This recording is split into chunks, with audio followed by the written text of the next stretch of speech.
Hello, I'm Reverend Kenny Callahan, the pastor at Metropolitan Community Church of Richmond. The sacred text for this coming Sunday's service is taken from Luke's story, the 13th chapter, verses 1 to 9. It is not unusual for pastors to be asked why God allows people to suffer and struggle. Why does God allow bad things to happen to good people? And is suffering some type of harsh judgment from God? And if God is all loving, why doesn't God simply make bad things go away? Suffering and loss is simply part of what it means to be human. It might be more helpful to see suffering and loss as painful and difficult events in life rather than something that God allows to take place or something that defines God or God's interaction with us. So, how can we make sense of suffering and loss?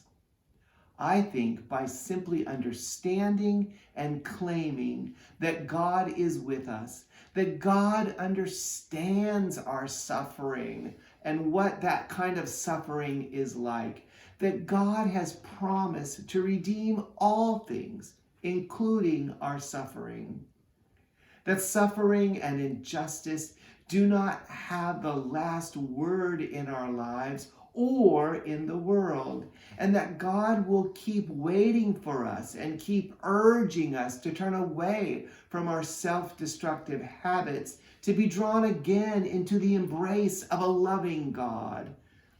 I wonder how, or can we, or even if it's possible, that we could imagine what our world would be like if we lived our lives based in this truth, that even in our suffering, God is with us, identifying with us, loving us, accepting us, and helping us process and to make sense of our pain and difficult events in our life. And perhaps that God is not judging us or making it happen for some bizarre ulterior motive or ulterior reason. Can we imagine a world without suffering? A world where our behaviors and actions do not hurt people, and where we are not hurt by the behavior and the actions of others.